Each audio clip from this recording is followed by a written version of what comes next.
Room number ACR 9 ওখানে electromagnetic field বিজ্ঞানের model রয়েছে। ইলেকট্রোম্যাগনেটিক ফিল্ড অংশগ্রহণকারী ছাত্ররা একটু অফিসে দেখা করবে। রুম নাম্বার 9 ওখানে বিজ্ঞানের মডেল রয়েছে। ইলেকট্রোম্যাগনেটিক ফিল্ড অংশগ্রহণকারী শিক্ষার্থী প্রধান শিক্ষকের পক্ষে দেখা অল্প করে চেপে দাও তাহলেই হবে। ব্যাস চুপ করে বসে দাও, ছেড়ে দাও।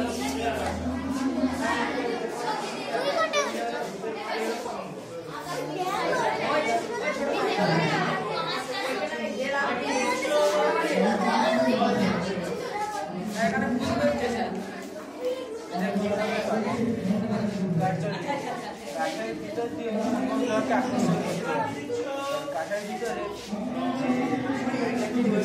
সেটা এতটা আসতে পারে ফলে চুম্বক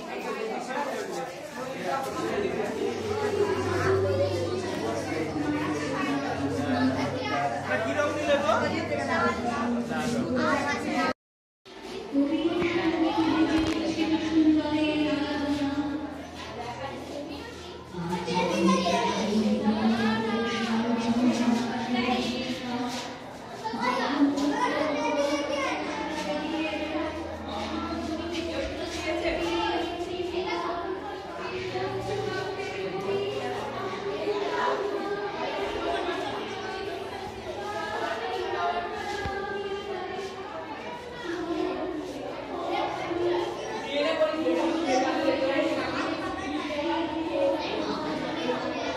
হ্যাঁ ছুটি এই প্রদর্শনী যতক্ষণ চলবে তারপরে ছুটি।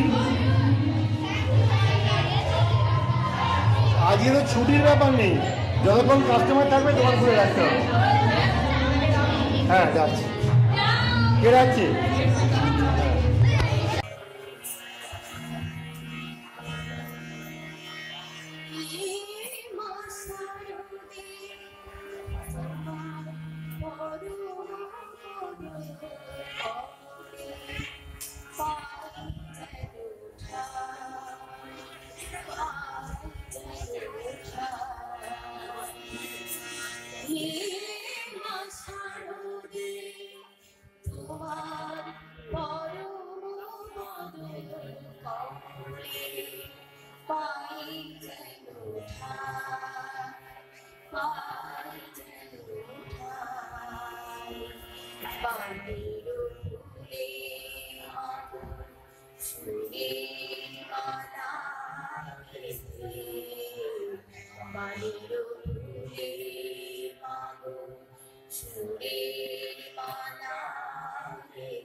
সুপ্রিয়া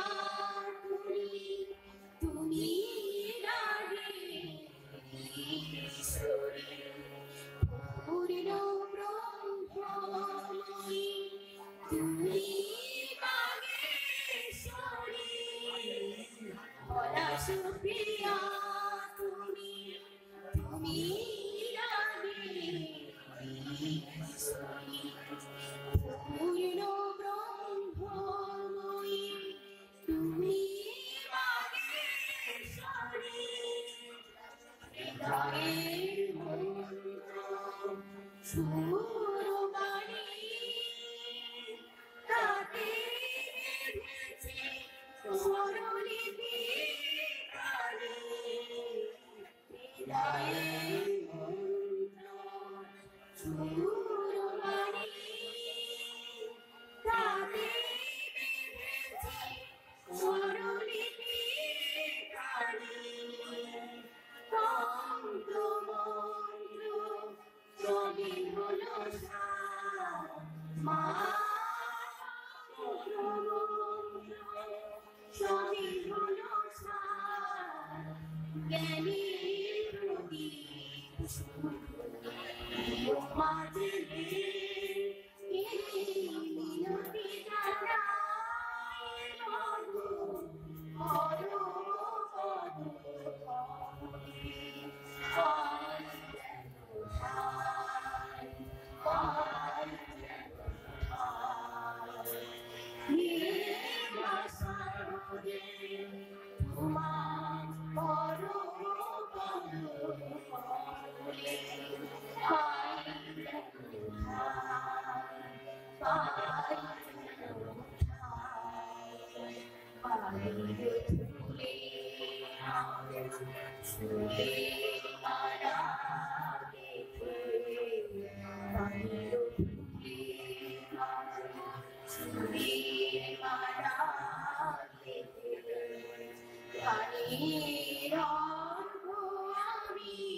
সাজিয়েছি আমার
আমি ওগুলো টোটাল করে দিয়ে দিয়েছি একে করলাম হ্যাঁ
সাধারণ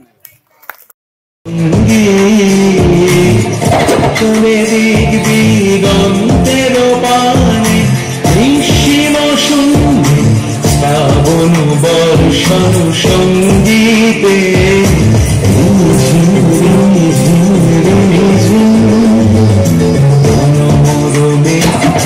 সঙ্গী পুরেছনে দিক দিগন্তের পানে নিঃসীম শূন্যে শ্রাবণ বর্ষণ সঙ্গীতে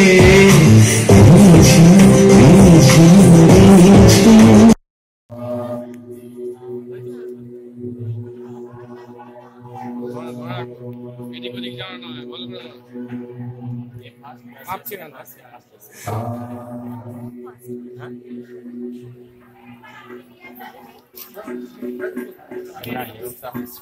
বলা যাচ্ছে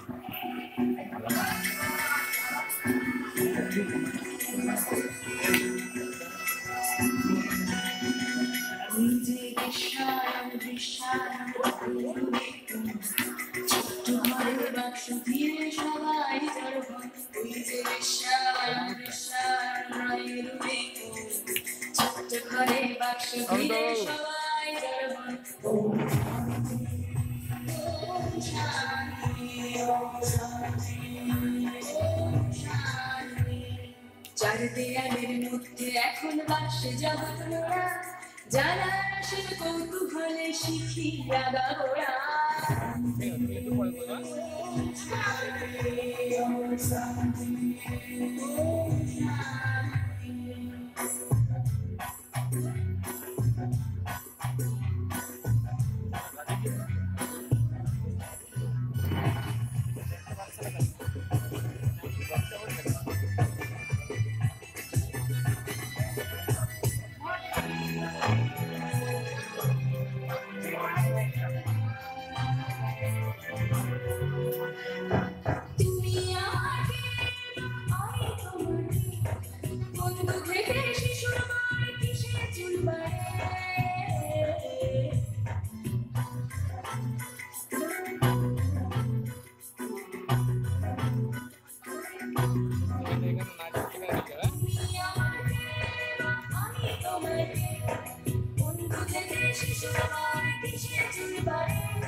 বই কি, কিন্তু কেন বলো তো?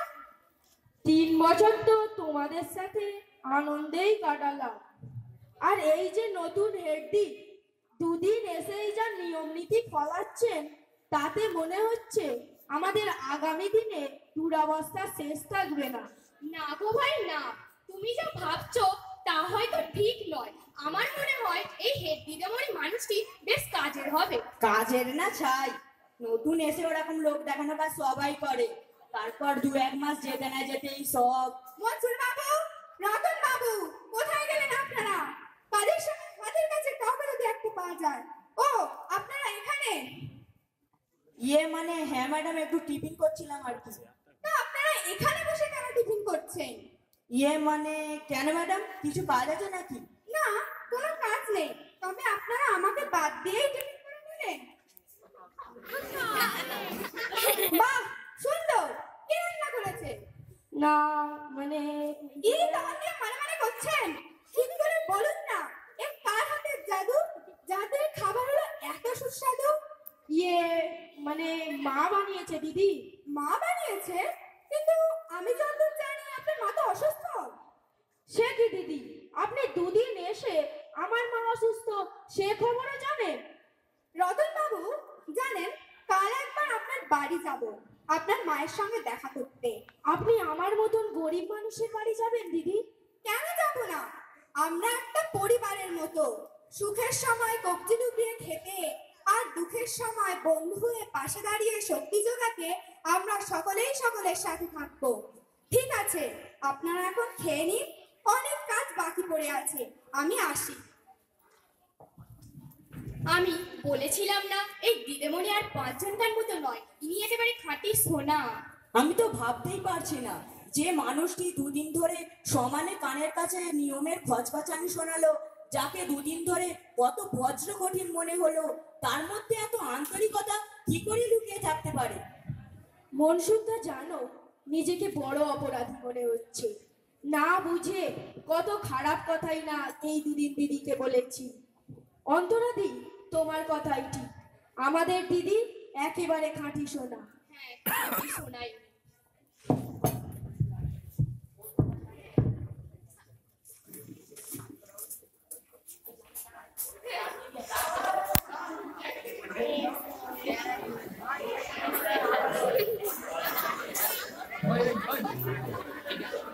ছোট ছোট বাচ্চা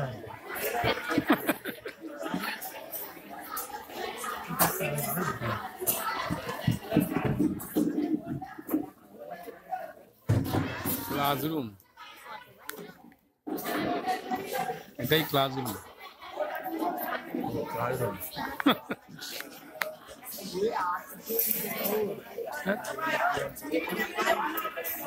ভালো ছবি আছে। হ্যাঁ? না না, আমি এই মাথাটা মাথাটা বসে দিন না স্টার।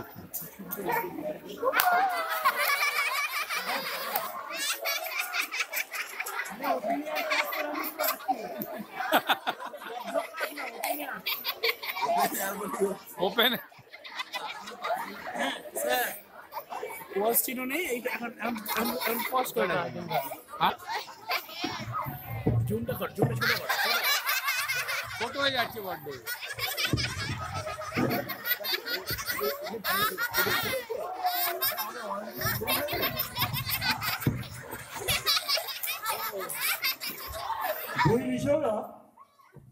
আজ আর প্রাইভেটে যাবো নি, কয়েকটা ভালো লাগছে না, কেমন যেন অম্বল অম্বল লাগছে।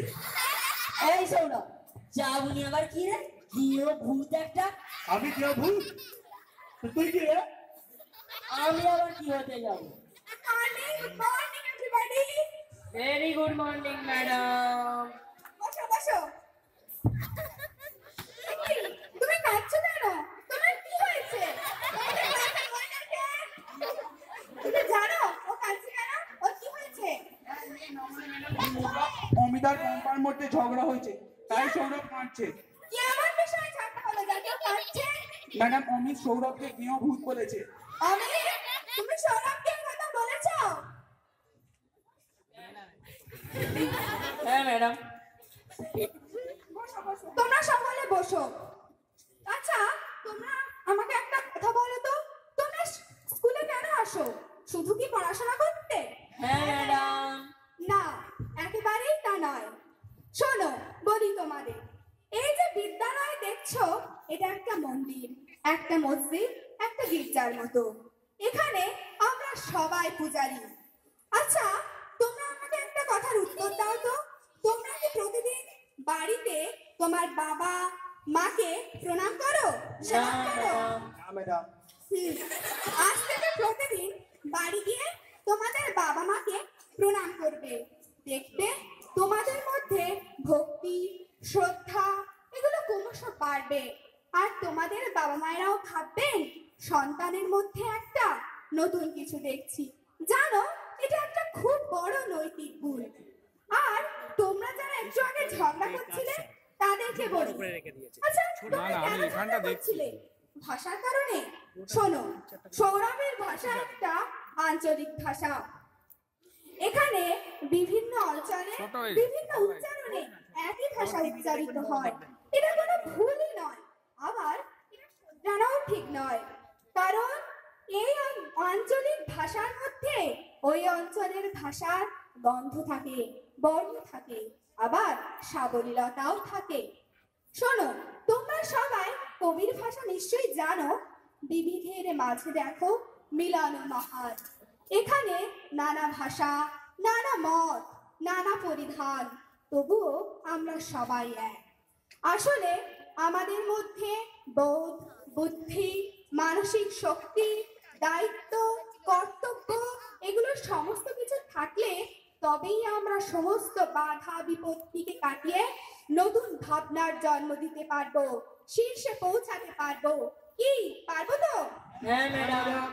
শোনো, আজ তোমাদের একটা গল্প বলি। মজা হবে, মজা হবে। ঠিক আছে, শোনো, এটা কিন্তু নিছক গল্পই নয়, এর মধ্যে একটা বড় শিক্ষা আছে, আর সেটা করাই হলো আমাদের লক্ষ্য। আচ্ছা, তোমরা রামায়ণে রাম রাবণের যুদ্ধের কথা তো সবাই জানো। এই রামায়ণের শেষ পর্বে রাম রাবণকে একটা মৃত্যু বাণ ছোড়ে। সেই বাণের আঘাতে রাবণ রক্তাক্ত আহত অবস্থায় মাটিতে লুটিয়ে ছটফট করতে থাকে। হঠাৎ এই সময় রামচন্দ্রের চোখে জল। তিনি তাড়াতাড়ি তার ভাই লক্ষণকে ডেকে বললেন, ভাই লক্ষণ, শোনো, তুমি এক্ষুনি রাবণের কাছে যাও এবং উপদেশ চাও। লক্ষণ বললেন, কেন দাদা? আমরা তো শত্রুকে মেরেছি, এতে আমাদের আনন্দ হওয়া দরকার, আমি যাব না। রামচন্দ্র বললেন, আমি বলছি তাই যাবে।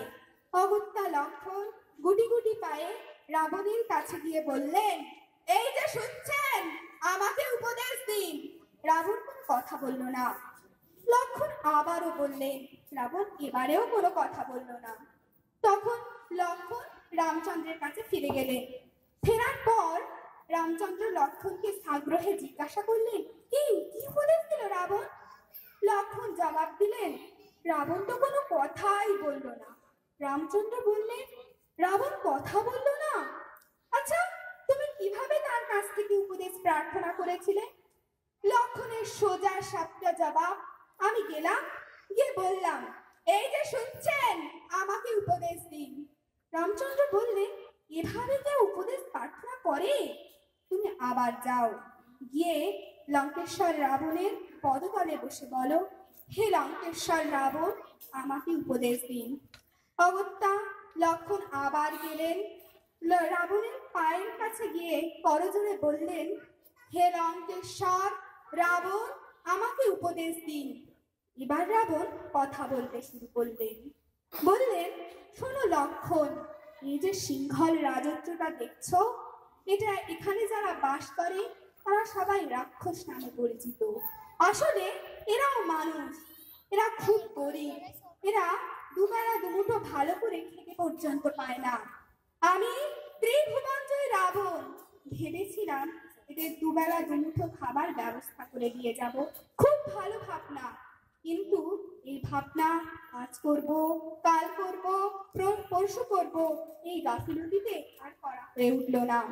অথচ দেখো একটা খারাপ ভাবনা মনে এলো, আর করেও ফেললাম। সীতাকে অপহরণ করলাম, আর তার পরিণতি দেখো, এই মৃত্যুসজ্জা। শোনো লক্ষণ, তুমি এক্ষুনি যাও। চারিদিকে অনেক ভালো কাজ পড়ে আছে, শুধু প্রকৃত কাজের লোকের অভাব। তোমার যা ভালো ভাবনা আছে তা এক্ষুনি করো, ফেলে রেখো না। আমার গল্প শেষ। এবার তোমরা বলো তো, এখান থেকে তোমরা কি শিখলে? আসলে আমাদের ভালো ভাবতে হবে, ভালো করতে হবে, ভালো বলতে হবে। আজ তাহলে আসি, সকলে ভালো থেকো। কেমন?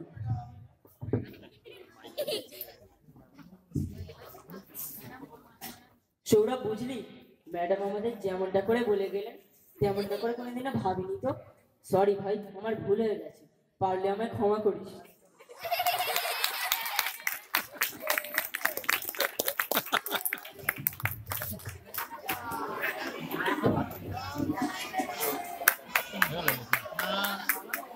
না এত তাড়াতাড়ি সে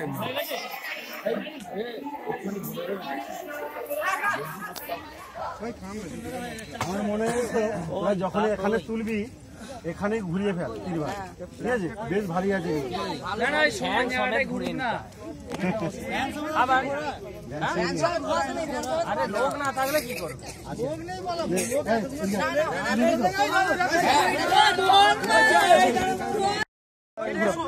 তিনবার ঘুরো।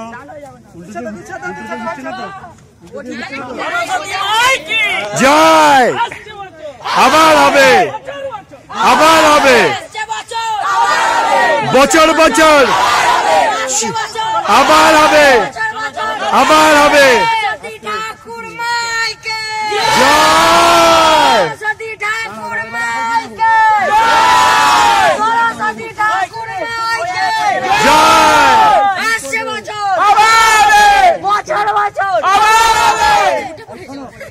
করবে কিন্তু